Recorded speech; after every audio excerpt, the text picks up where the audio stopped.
great companies say, oh, we've got this huge cash cow. They don't say, oh, how are we going to protect it? How are we going to defend it? They look at it and say, what's next? And what's going to, someone's going to attack this and beat this. Let's beat it ourselves, right?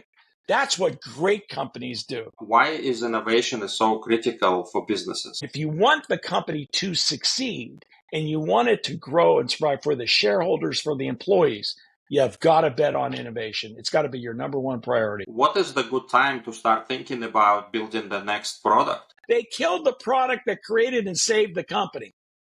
Now that takes real, I won't say it on this family-friendly podcast, but that takes guts. I'll say it that way. But that's what makes, trillion-dollar valuations. It is exhilarating. It's almost like a drug.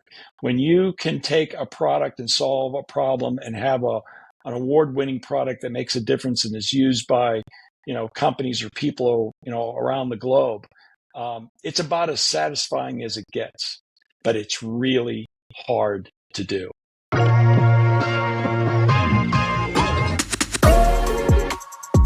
Hello, everyone. Welcome back to the Lyoshin podcast. Today's guest is Greg Coticchia. He's a 6-time CEO, 2-time COO, 4 times founder, and a product leader. He has decades of experience founding and leading technology organizations and driving profit to his companies. So, nice to have you here, Greg. Vit, thank you for having me on, and I appreciate the kind introduction. Yeah, sure. So today I invited you to talk about the importance of innovation and developing new products for growth and for competitive advantage and things like that.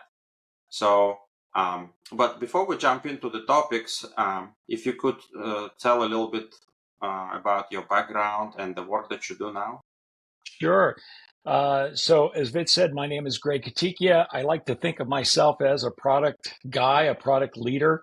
And I have had the good fortune of being in the product business, mainly in B2B software, for the majority of my life as a technology business leader and entrepreneur.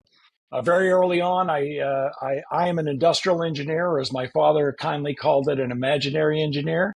And I went from being an engineer to immediately going into sales.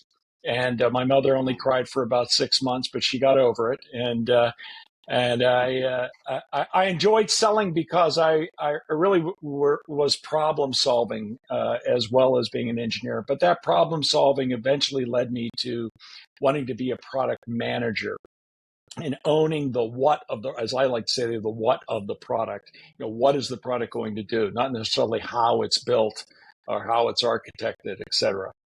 And I went to school, got my MBA. And the first company that would hire a guy with an engineering degree and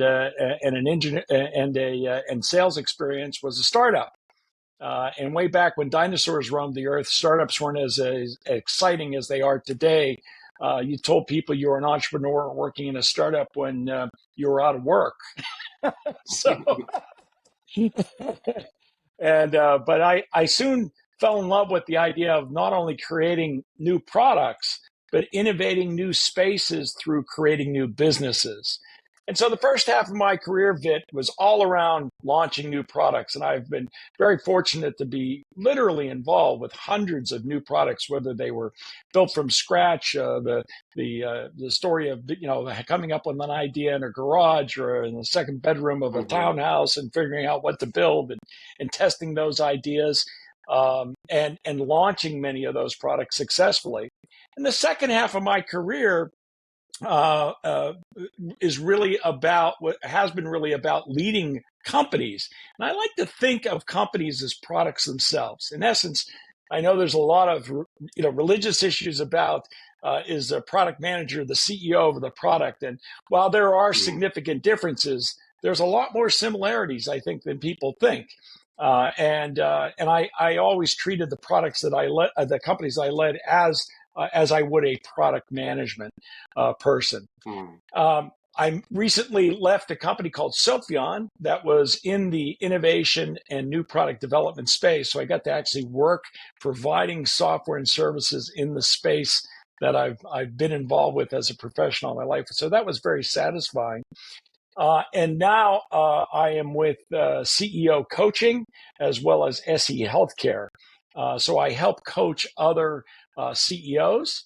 And importantly, I'm helping innovate a new space in healthcare by helping reduce burnout and stress for nurses and physicians. So it's been a great Mm. career. I've had a lot of fun, and there's more fun to come. Yeah, yeah, that's great. Yeah, you have an interesting story going and building all these products throughout your career. That's great. So, why don't we start with the topic of innovations and just in general, why is innovation is so critical for businesses? Well, if you take a look at and talk to any CEO and you say, what's your number one challenge? At the end of the day, they're really talking about growth, and growth means innovation. There's literally stories upon stories that we can revel in about CEOs and leaders of companies who failed to see the changes in their business, failed to adapt, and didn't grow. And many of those, whether it's the famous story of Kodak inventing the digital camera and failing to be involved with that, or Blockbuster failing to see people moving to streaming, and we Mhm. all know many of these types of classic stories. They happen every day. There was a recent survey of business leaders, and they asked, how many do you think of your current business model and set of products will still be around in 10 years? And over 90% of them said, no, none of our products in our current Mm. business model. If you look at the great businesses, has been written about, they are really not dedicated to a product. You look at businesses like IBM. Its business of what it provides has changed radically, although they've been in and around the technology business. But going from providing cash registers to mainframe computers to technology services to whatever, it has changed many times. The companies provide, but it's not just been. If it was still selling cash registers, I would guarantee you it would be out of business, right? And so they've been able to adapt and change, and that is innovation at its core. You've got to be an innovator if you want to continue to grow and you want to survive. And in any of the businesses that I've worked at, you've got to put you put the company first.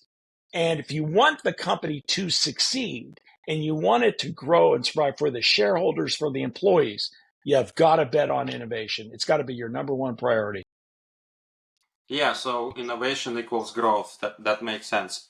And there are some stories about, like for example, you mentioned Blockbuster. Um, Netflix started around the same time, right? But they got attached to this problem of solving for people to provide their entertainment, provide their movies. So it doesn't matter whether they were made in discs or now it's streaming. Still the same thing. They provide value to users, but they innovated a lot of times, a lot of things. Yeah. That's makes sense. Yeah. The story is that the founder of Netflix, Reed Hastings, turned in his Blockbuster rentals late, and he got hit with those classic late fees for those of us old enough to remember those. And he was very angry about that. And he said, I'm going to go solve this problem. There shouldn't Oh be wow. late fees on my VHS tapes. And that started. And people don't realize, by the way, the great companies, as I mentioned, people like IBM. I mean, we think about Netflix today. We often forget that they started by mailing DVDs, right? I mean, so you used to Yeah. go online and get your DVD in the mail. They innovated. They killed what actually made them successful. So great Yeah. companies say, "Oh, we've got this huge cash cow." They don't say, "Oh, how are we going to protect it? How are we going to defend it?" They look at it and say, "What's next? And what's going to someone's going to attack this and beat this. Let's beat it ourselves," right? Right. That's what great companies do. The ones that are afraid, that are risk averse, that don't want to change, they hold on to it and say, "Oh, we got to protect it. People are going to love DVDs in the future. They want to get all their stuff in the mail." And it's like, yeah, that's the key to going out of business if you'd like that. Yeah, they would have survived for maybe a couple more years, and that's it. So yeah, that's Yeah. great. So then, not all leaders probably know or at least understand this. We have these examples of failing companies. How leaders can foster this culture of innovation? Maybe, yeah, any ideas on that? Yeah. So first of all, it starts with understanding that even if you have a very crisp, successful, people in the right seats type of business, it involves risk and there will be failure. And you can't penalize those who try and fail, right? That's the worst part. You've got to celebrate those failures. Most importantly, you got to learn from those failures. The third part I would say about that is you've got to fail so that it's not fatal to the business. And I think that's what people are really mostly worried about is this going to be Mm-hmm. such a distraction to our existing business? Is this going to be siphon off resources that we need for our core business that if it also fails, then my other business fails too. Now, sometimes that association is made irrationally, but I think that's it. So you've got to cordon it off, and you've got to give it, and you've got to allow that it can succeed or fail. The other thing you've got to do, so recognizing and rewarding and learning from that, all really, really important in creating that safe environment where failure is okay, right? You've got to also encourage the type of communication and idea sharing across various levels. You never know where someone's gonna. And by the way, I really don't like this whole idea of like getting the next best idea. It's really not about getting a great idea. It's about recognizing a really severe problem, right? Because Mm-hmm. great products start with a problem that is painful for a business or an individual or whatever, right? And Mm-hmm. so recognizing that problem and then saying how we can solve it, that part of the idea, that's beautiful. And you've got to encourage that in your organization. Famously, Google offers a percentage of their time to everyone on their team to work on things. That's where things like Gmail came along, et cetera. And so they created a culture that was deliberate, that welcomed new ideas, that challenged the status quo. They didn't say, "Oh, we're not in the email business, we're in the search business." They define Mm-hmm. themselves as a company that provides technology. And so that's a different thought process. And so recognizing and rewarding it. The last part I would tell you is don't starve the resources to invest in new R&D or new ideas. You can't do it with saying, "Oh, well, we're going to have 50 developers on our core product, but we're going to give you 2 to develop that new product and no marketing resources. But if you get some customers in the first 3 months, let us know. We may give you a little bit more." You got to resource it. You want to take a bet? You go to the carnival, you go to the circus. You got to place the bet, right? And Mm-hmm. you got to be willing to put the resources behind it too. So be deliberate, be supportive, be intentional, right? Those are really important parts of creating an environment where people feel like I can contribute and I can help the company grow. Yeah, yeah, those are good. And I guess after the Google's example, many companies started doing this idea of take Friday and do this. I just had somebody on a podcast recently. They said LinkedIn is doing the same thing. They give some days a month to developers for innovation or whatever to do whatever their R&D they want to do. So that's Years great ago, to see. years ago there was a mainframe software company, BMC Software. They're still around it, and one of the great things they used to do is they incentivized people, particularly their software developers, that if you came up with a new product that they wanted to actually resource and commercialize, that the developer would get a royalty off of it, just like if they had done an acquisition. Well, you should see the level of new products that came out of that as a result. So here they institutionalized an incentive system that was only done for acquisitions, right? Someone would get Mm-hmm. a royalty stream or something from the thing, and they internalized it so they could create more new products and create a little bit of competition, ego, reward system, etc. internally. I always thought that was just a brilliant idea. Yeah, yeah. I was just thinking that maybe those companies that fail, the leaders are that too much into bureaucracy and too much about protecting their little corner over there, and not trying to be like creating this new culture, or not new incentive program. I guess is a better way to say that. Yeah. Yeah, So, yeah. are there any sort of metrics that we can set up to try to measure how successful innovations are, or things like that? There is a lot of metrics. I would say, certainly the most traditional one is, how much you spend on R&D. Now that may be for a larger corporation, or people do measure how much new products or services are contributing to your overall revenue, your ARR, however your top line revenues are. And that is a good metric of saying, hey, are we aging as a company? Is the majority of our revenue coming from one product that's 20 years old, or are we starting to diversify? I mean, you wouldn't go and bet all your life savings on one stock, right? You may Yeah. get lucky, right, Eric? So, that's why we have portfolios, right? And similarly, there are very few $100 million, in my business, software products. So you better have a portfolio of software products where you place bet, and a percentage of those you have to see every year.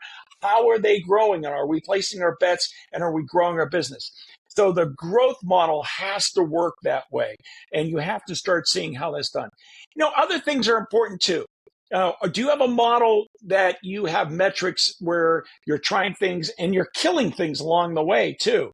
Or do you have a process where you bring in the ideas, you vet those ideas, you kill some ideas, some more move on, some more move on, and finally you get some that go all the way through to commercialization? Is that process owned and run in your business? And from an efficiency perspective, what's the time to marketplace? So that's another really good metric to look at. Are we getting time to marketplace of those?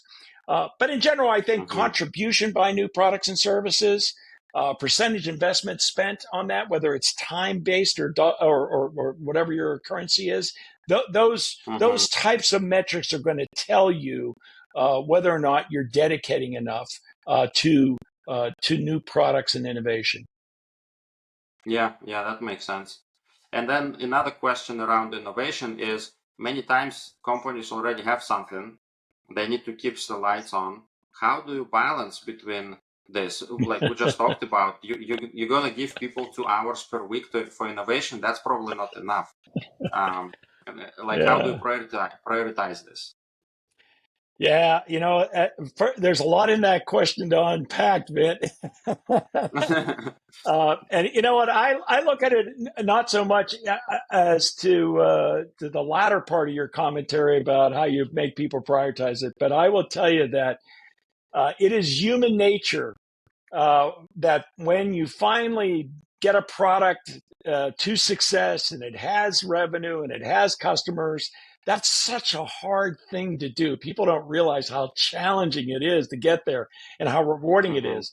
That once the machine starts going, you're making money, that people tend to go from being on the offense and risk taking to all of a sudden being on the defense and trying to figure out how to protect it, right? And even internally, I call it the second product problem. When that second product comes along, people get real, touchy about, well, are those resources going to the new product? And isn't that new product driving revenue yet? And isn't that, why doesn't it have more customers? So any of the mistakes made by the new product, they forget all the mistakes they made while they were building the first product, right? Mm. And the second product, they attack because they look at it as a threat to what they've built in their business, right? And that's just a terrible thing. And inevitably, what will happen is the old guard will wear away at the new guard, particularly if the old guard business starts slowing down. That's when you find it's like immediately we go to the second and third product and say, get rid of all those. We got to, we got to protect the crown jewel. Meanwhile, the crown jewel is dying. And what you should be doing is betting on those new horses because they're the future of the company. And all you're doing is holding on to a dwindling asset that's going nowhere, right? And so you're going to Yeah. shrink. Ernest Hemingway wrote in one of his books, one of his characters asked another one, how did you go out of business? And he said, slowly, then suddenly. And that's what happens. That's what happens when you stay holding on to dear life with the one product that built your business. It is and you see it over and over and over again. But some of it's just human nature. And so you've got to have strong leadership that's patient, that actually invests. New products don't come out the door making money. Most products come out the door not making money. People forget that products like the iPhone, great fanfare and everything like that, it was not the immediate market leader day one. It took almost 4 years, Yeah. for it to say, you know? And so, and products take time to get product market fit. And so it's very easy when you have an operating business that's generating revenue and getting customers and you try something new to say, oh, 6 months into this, it's not, we're not going anywhere. Forget about it. We tried that. It failed. Well, unless you're in the consulting business where, you're providing a service, the product business works a little bit differently. The product business, you got to build something, the money goes in, and it takes, typically even in B2B enterprise software products, it may take 3 years if it's a good product, if it's a successful product, for it to start to be cash flow positive. Well, some people don't have that patience, or they forget Yeah. what took them to the dance. Yeah. So a little bit to follow up with this, what is the good time to start thinking about building the next product? Because you may, like you Now, said, everything will die out. Like how to catch that moment? yeah. Yeah, you can't start too soon. And this is why companies got very good at acquisitions because they were lousy at internally developing Mm, products and they didn't take the risk.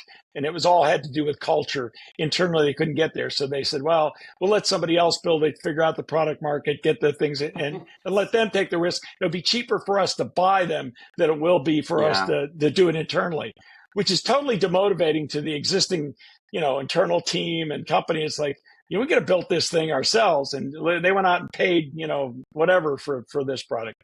But that's part of our culture. When is the right time? You got to cordon it off and start today. I'll give you a bet. We just talked about Apple, and I know everyone loves to talk about Steve Jobs and Apple, and not that they do everything perfect or everything right.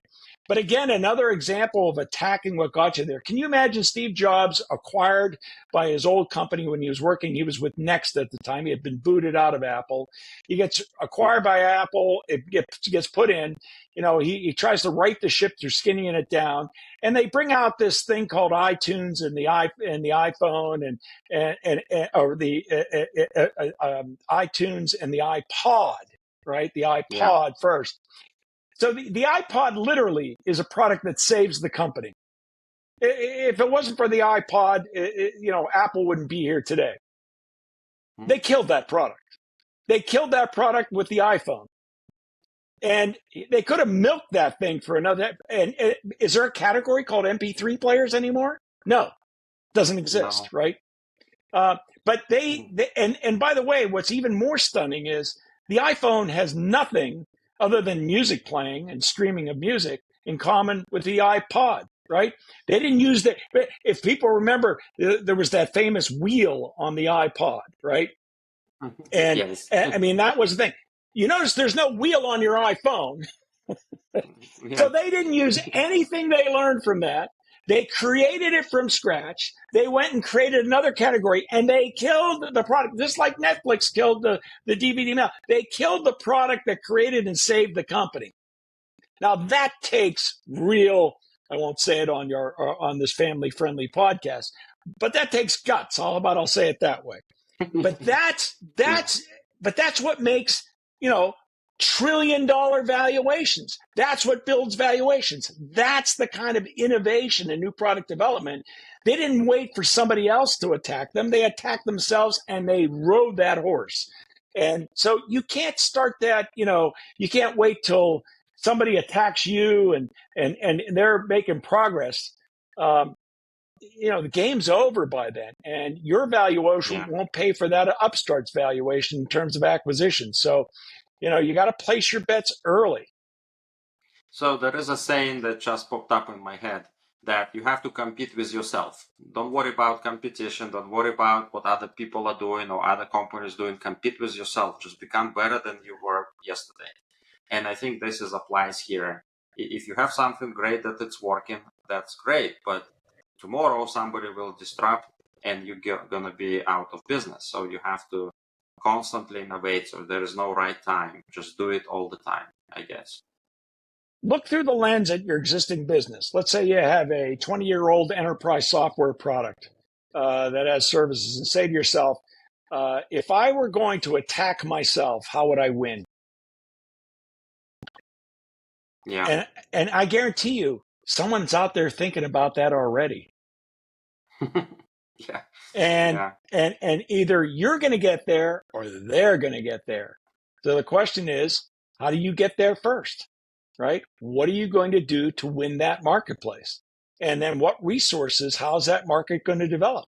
But if you're not thinking strategically, if you're just holding on to what you have, you're just going to lose. You're just going to lose. Yeah. Yeah. So let's say that we're not trying to rebuild the same product, but trying to come up with a new product.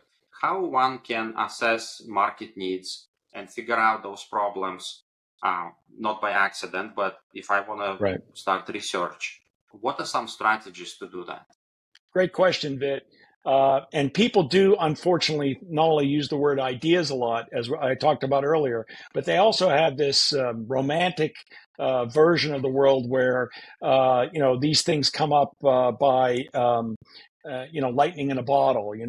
Someone spilled something, someone applied this chemical to something, and it magically disappeared, and they found this application.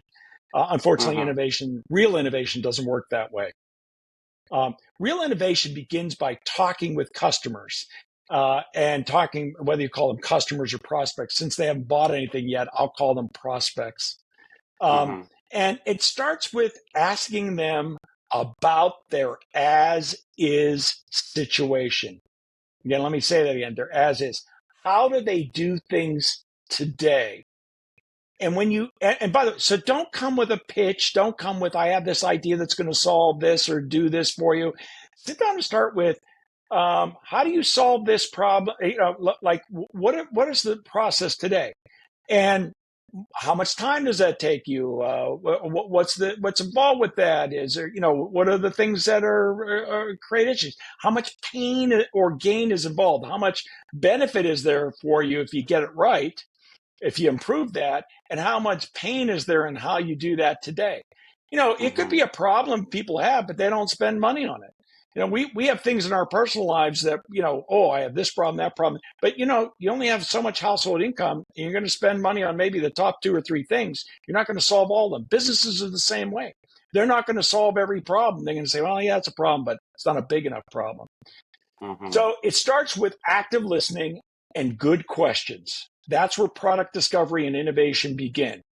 Once you have defined the as is situation, then you can start figuring out, well, how could I solve that? By the way, asking people how much they're going to pay and would you buy this? And if we built this thing, people don't know the answer to that. You're asking them to predict the future. And people, I would say almost all of us are lousy at predicting the future. And so they don't know the answers to that, right? So that's why you got to build an MVP. You got to build some prototype, something that shows them then, and you can get a Mm-hmm. reaction from that. But guessing and predicting, people aren't good at. All they can tell you about is what they do today and how much of a problem that is. And that's the start of great innovation. And then, um, what are some challenges with actually starting to getting new product out of the door to people?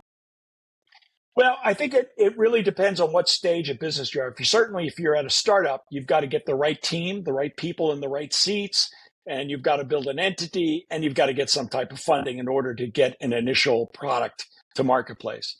Uh, a little bit differently, in an existing company, you've got to figure out, who can sponsor your initiative, what resources the company is going to be willing to associate with this. Can you get a share of the budget? Where that comes from. And of course, there's always political issues that you have to deal with. That is, are you taking resources from somebody else? Is somebody else already working on a similar project? Will the company continue to support this, et cetera? So, where in the company will you find support for this? Look, it all starts with the problem, and then defining that problem, and then your solution, then the right team, and then the right amount of money to get it to marketplace. Do you have those elements put together so that you can at least get to you can get at least to the initial stages of showing something to get evidence that this thing, the dog will eat the dog food. Yeah, and then let's say you're doing this prototype in MVP stage, and then you realize nobody's going to use this, nobody's going to buy this. What are those indicators that people can sense and kill these ideas earlier, not to overspend? It's a really challenging area because the optimist, and particularly the entrepreneur startup, always wants to continue to invest more and believes in the idea. I think the key question is, what have you learned about what you've built relative to the problem that you initially identified? And in many cases, have you built something that truly solves that problem, or is the problem less of an issue than you thought it was, right? And the question is, should you pivot, right? Should you change some things, and that is going to provide you and the prospect the value you want? Or have you really built something that is just not something that's worthwhile in the marketplace? I have, fortunately or unfortunately, been with several products that started out extremely slow in the marketplace, and we pivoted several times, and today they're worth several $100 million. And those products could have easily been killed if it was just based upon revenue. If someone said, "Oh, we don't have any customers," or "We have a handful of customers, there's not enough revenue, and we're putting more resources in it, so let's just kill it." That may be the stupidest reason to kill a product, right? What you've got to do is say, what were our original assumptions? Did we deliver on those? What is the reaction that we're getting? And how is that relative to the level of pain? And then look at the investment that still needed to be made. And is that investment something we're willing to take in order to change that, change the trajectory of where you are? But I've seen too many companies where new product comes out, it's not an instant hit. People aren't flocking out to see things, and then all of a sudden they just say, "Oh, pull the plug on it." And you see that in consumer marketplaces a lot today. I laugh every week as I see hundreds of millions of dollars spent on a movie, right?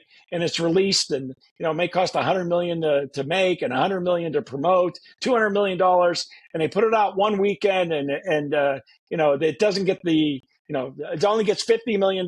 People show up, and immediately it's a dud, and they're rushing it to streaming. And you think, sometimes these products need to find an audience, right? And there's, I'm sure, a lot of testing that goes on with these movies as well. But for instance, I'm just reading about, and this is being recorded in July of 2024 for posterity. But there's a Mad Max movie that's out, and there was another one that was out that didn't come out of the gates instantaneously, making buku money. And here they are on streaming, and they're doing quite well, right? There's a golf movie with Dennis Quaid. Similarly, it's like a year after it was released, and it's a huge hit and doing well on streaming services. And so you say to yourself, like, that means that the product itself was good. The product itself met the marketplace, the product itself. And if they had figured out either the launch or the timing or the promotion or something, if the primary distribution channel was movie theaters, right? That may be a wrong assumption, by the way. But if that's what it was, maybe they wouldn't have rushed it out. So, it's too easy to bet just on, it's revenue, and that's the only metric. um, you will pull the plug on great products prematurely by just measuring revenue.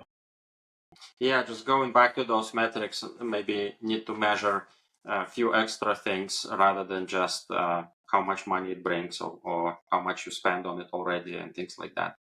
And also discipline, right? You have to be a little bit patient and try different things to see if you executed all the options to promote it and to launch it. Maybe there's something left. So yeah, those are good ideas. Yeah. There's plenty of products out there where people announce the product and we're first to marketplace or even a fast follower, and they I was watching a YouTube video about the story of video discs, if you remember that technology, and how Mm-hmm. much RCA had spent in terms of R&D and announced the product, and their history in terms of radio, their history in terms of making LPs, long play records, and how they had figured out the technology of video discs. And so much of what they did it was early to marketplace, but it was spot on. And you see today what's being done in terms of streaming and even before when it was physical media, that RCA had it right, and Mm-hmm. they just they prematurely pulled a lot of things that they didn't have to. Yeah. Yeah, sometimes it happens. And I was also thinking, like with this Kodak example, they actually built the technology, but they didn't act on it. Maybe it wasn't Correct. in the right time, right? And it's just sad because some people had this idea, they actually executed, but then nobody took an action to actually go and try it and sell it and show it to people. That could happen as well, and it just kills the whole organization. Yeah, Well, they were very, holding on to the film business, and I don't think there's anyone saying, "Gee, I can't wait to be in the film business." They weren't in the film business; they were in the photo business, and the medium didn't make any difference, right? And yeah, so, they were protective of that model versus trying to figure out how to continue to be in the business they were in, yeah, and yeah, and that's at the heart of innovation. yeah. Are there any other strategies to stay competitive other than just trying to build new products all the time and innovate? Are there anything else? Well, innovation anymore is not just about products. I'm a product guy. I love that. I think first about products. You can hear that in the discussion we've had today. But Mm-hmm, I would say a lot of innovation today has to do with business models, maybe even more so with business models about how you consume the product. Certainly we've lived in the last 10, 15 years where things have moved to a subscription model for almost everything we buy. People are probably mm-hmm. tired of subscription models by now, but that was an innovation where people said, "Hey, this is a way for me to acquire an asset, to get access to something that maybe was a luxury item that I couldn't afford, or try something with a low barrier to entry or an easy exit if I don't like it, that I don't have to spend a lot of money on." And so subscription services were really great. They also work great for the company because you could predict the revenue and manage the churn or the exit of customers very well. So applying that business model was fractional ownership of things and fractional renting of things through subscription Yeah, is a real innovation. So it's a pricing innovation, it's a business model innovation, because it's much more than pricing, as we all know. There is a whole go to market and retention issue that you have to think about and how you organize your business and run your business. But I think those business models offering the exact same thing as somebody else, but how customers interact with your company, how they buy it, how they use it, how they dispose of it, those are innovations all themselves. And I think that we are still a long way away from exploring all the different ways of the as is business model where people say, I can't get access to it, or I don't want to buy that, or I don't want to spend, where you can get it as a subscription model, try to buy it, shared model. I read about a guy. who knows if this will work, but I thought it was a really cool innovation, which, one of the problems with people that have electric vehicles today, and I happen to own two of them, so I know the problem well, is that there's not a lot of charging places, right? There's not a lot of charging Mhm. points. And so, like Airbnb or VRBO or other, Uber or Lyft or whatever thing, he wants to make your private home charging station a public charging station, right?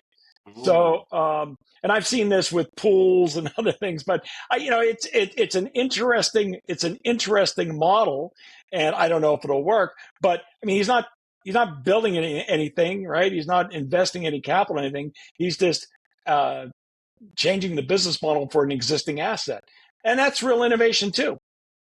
Yeah, yeah. There is also car sharing service where you can register your car and people will rent it out from you directly, which Yes. is crazy to me. How can I give to somebody my car, somebody I don't know?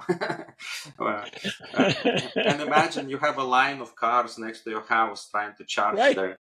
And That's people, just that's what I was thinking is that my neighbors would go crazy if I had my electrical charging points. Like, someone's wheeling in and charging, and they'd be like, "What the hell are you doing all day?"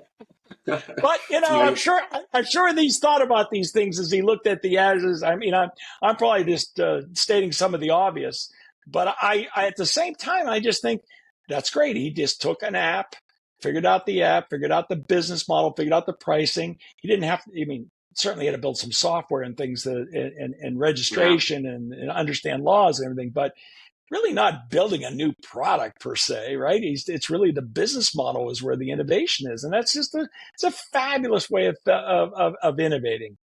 hmm Yeah, yeah, that's very interesting. So speaking of those things that come out with technology, and I'm sure everybody's like heard many, many times by now with artificial intelligence and machine learning and all the businesses jumping on it, building all kind of stuff that may not even be useful at all.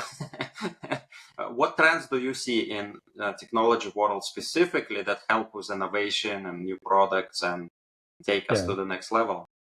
Yeah, great question and a lot to unpack there. First of all, let me tell you that while most people think about innovation as technology, I don't. And just as we talked about with the business model, it doesn't have to be technology based. I mean, Yeah. I work with great consumer packaged goods companies at the company I was recently with, and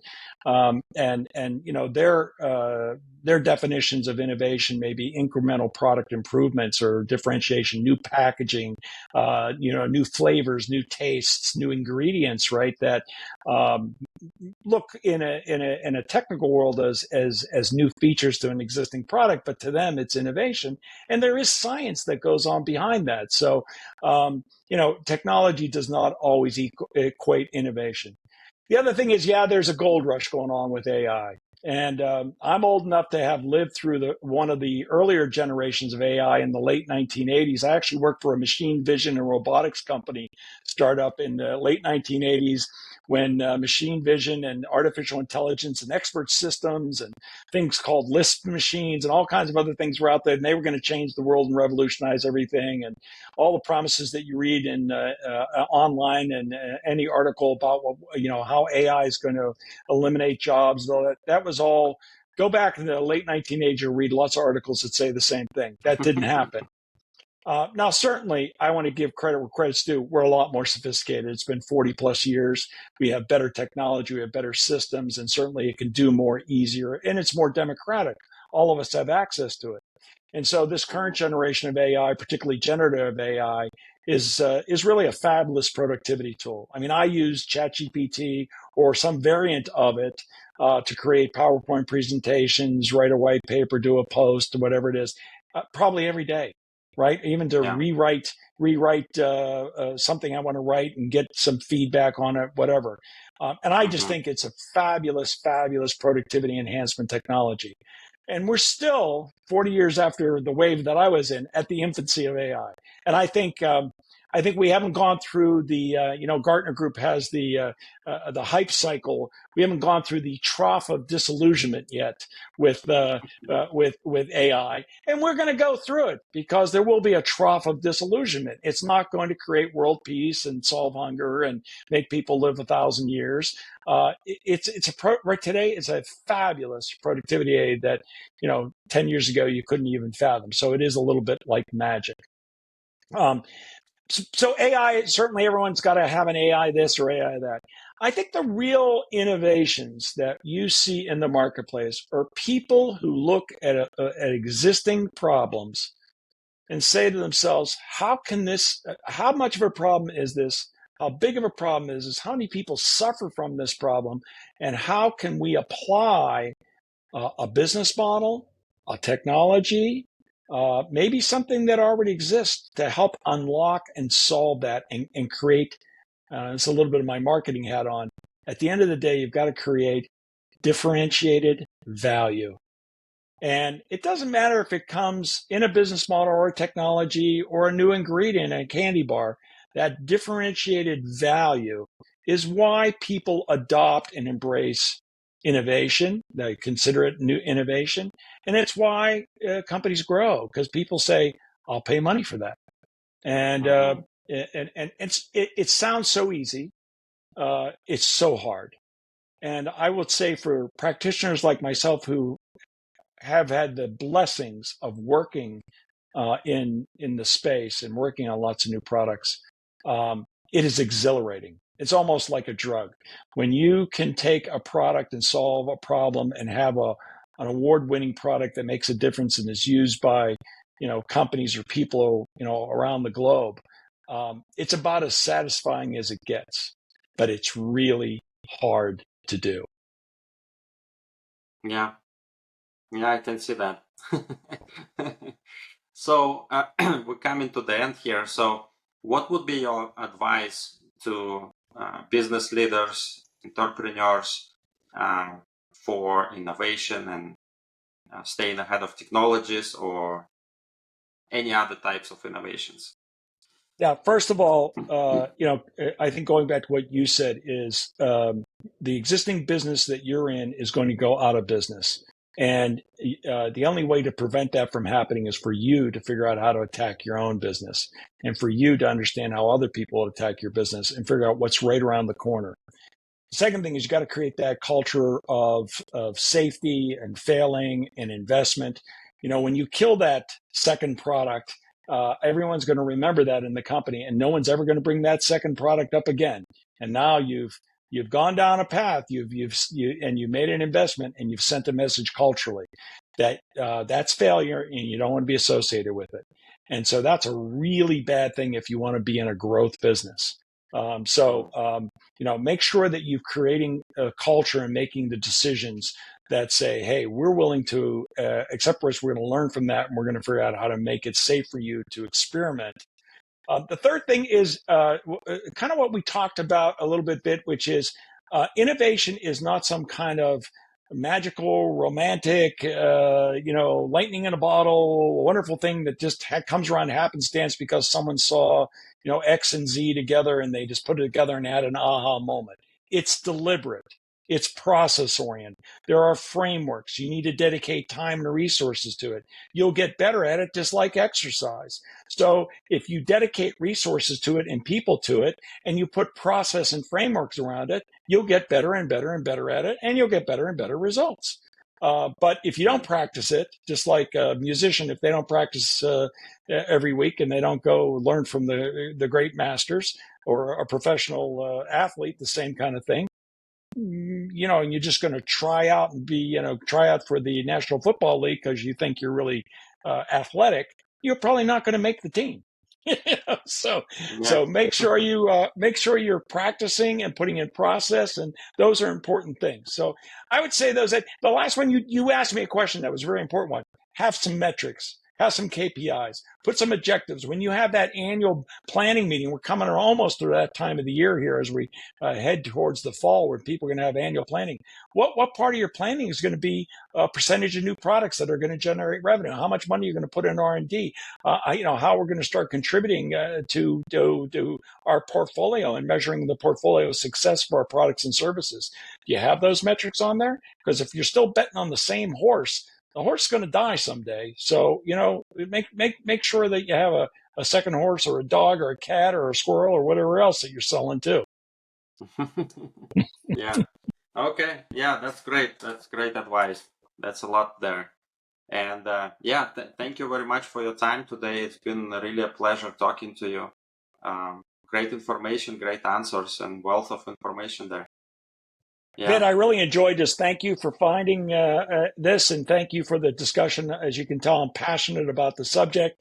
And if people want to reach out to me, they can find me on LinkedIn, and hopefully they'll find me through this podcast. Thank you. Yeah, absolutely. And I hope we can talk more in the future sometime. Innovations coming every month, every day, right? So there's plenty to talk about. For sure. Yeah.